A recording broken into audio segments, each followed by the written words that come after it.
palabra fundamentalmente a nuestras dos invitadas especiales de hoy, a quienes agradecemos la presencia y la aceptación de la invitación que les hicimos. A mi izquierda se encuentra la profesora Riva Siegel, de la Facultad de Derecho de la Universidad de Yale. Es reconocida ampliamente como una de las expertas en derecho antidiscriminación en Estados Unidos. Tiene un trabajo muy interesante en temas de género y derecho y en general en igualdad y derecho. Gracias, Riva, por estar con nosotros.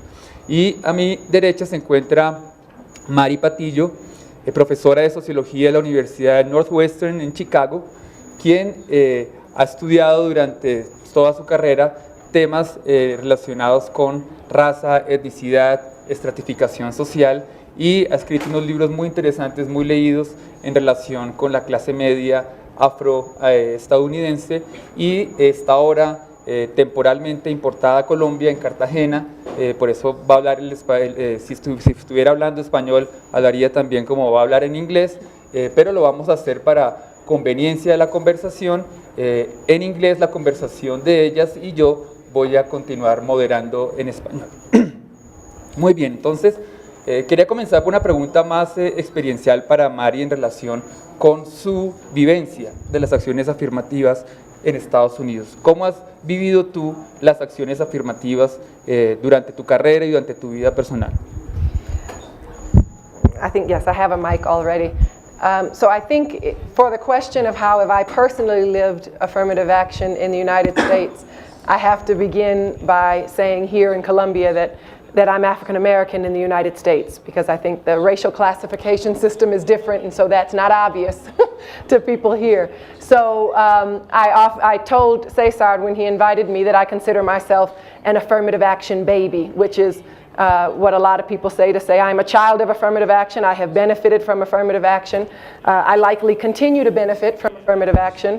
And that means basically no one personally knows if when their application to college, for example, was being considered, if the fact that I am African American was considered as something that gave me a preference over some other student. I don't know personally how my application was read.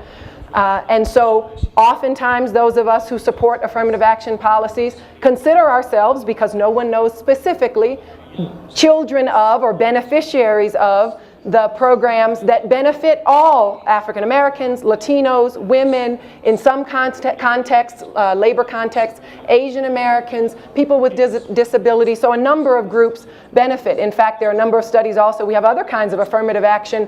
People who are children of alumni from the universities, or people who play sports and are talented athletes. So there are a number of ways that people are beneficiaries. Me personally, I have benefited from affirmative action and have experienced what some people use as a strong critique of affirmative action, which is then everyone looks at you as maybe you aren't as qualified. In fact, at the university where I now am, a colleague of mine said to me, without hesitating, well, you got your job because of affirmative action. And these are the kinds of, people say this is a big criticism of affirmative action, because supposedly as a result of that, what I consider to be an insult, I would then be less productive and be perhaps an angry employee. It didn't affect me in that way, but clearly there are the kinds of beliefs nonetheless, even in universities, that all of the African American or Latino students who are at universities are beneficiaries of affirmative action and didn't merit their positions either as students or as professors, as employees, what have you. So that's just a bit of my own personal experience with affirmative action policies. Gracias, Mary. Girando un poco la conversación, aquí tenemos unas expertas bastante cualificadas tanto en sociología como en derecho, entonces vamos a tratar de hacer una conexión entre las dos disciplinas, los dos campos. Riva, ¿cuál ha sido? Tú has escrito sobre la trayectoria del derecho antidiscriminación en Estados Unidos. Estás escribiendo ahora algo muy interesante sobre el futuro del derecho antidiscriminación. También, para comenzar un poco con una pregunta experiencial, ¿cómo has vivido tú desde la práctica del derecho y desde la docencia del derecho la evolución de la legislación y la jurisprudencia sobre la acción afirmativa en Estados Unidos? Well, I guess in my own life, I've actually I've crossed the line from being in a position of looking at the programs to being potentially a beneficiary of the program. It's an interesting feature of the programs that they assume many forms in many social sectors, right? And they benefit many different groups, so that one can, as a white woman, be in a position of being characterized as a beneficiary of affirmative action or being on the outside of the program simultaneously. This has to do with the many intersecting forms of inequality, which play out in different ways in different social sectors. I've been a supporter of the programs and a supporter of the programs who believes that they actually both make a difference and at the same time have become a form of talk about status in the United States that's fairly problematic, because much of the talk about affirmative action imagines, in the United States that is, imagines neutral baselines and then sees group bias coming into play with the affirmative action programs.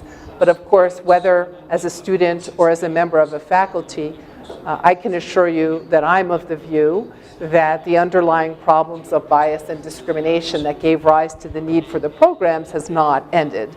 And so often the programs are in tension with or offsetting various kinds of bias that is still ongoing, so that they could be understood in some sense to be a framework for talking about the ways in which we manage to include people in communities when we haven't finally come to terms with the logic of discrimination itself.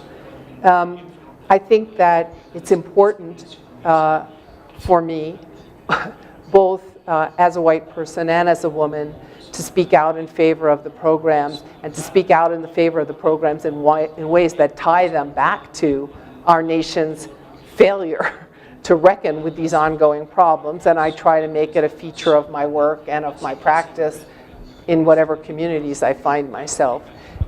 It is the case that I've come around to the view that there's a virtue in trying to include many kinds of people in the programs, because exactly of the fact that we haven't transcended the underlying bias, so that we need ways of looking at building community around them and not isolating community through them.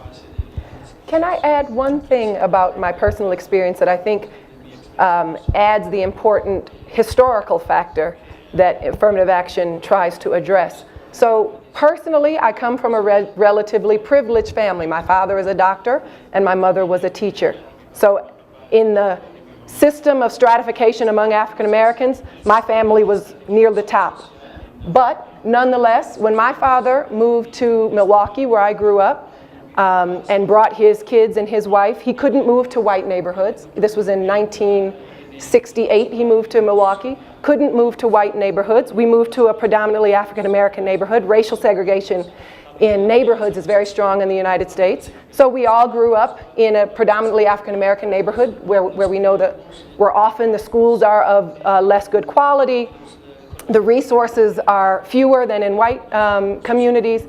And so that experience, of course, both of my parents grew up in the South, where my father couldn't go to medical school and had to leave the South to go to medical school. So this kind of history is important to recognize that even people like myself, who personally I'm very privileged, have a family history of discrimination and racism that even I experienced having lived in the neighborhood where I lived. So I think that's really important to talk about the affirmative action being a remedy for that kind of discrimination, as well as a way to diversify universities and workplaces and so on.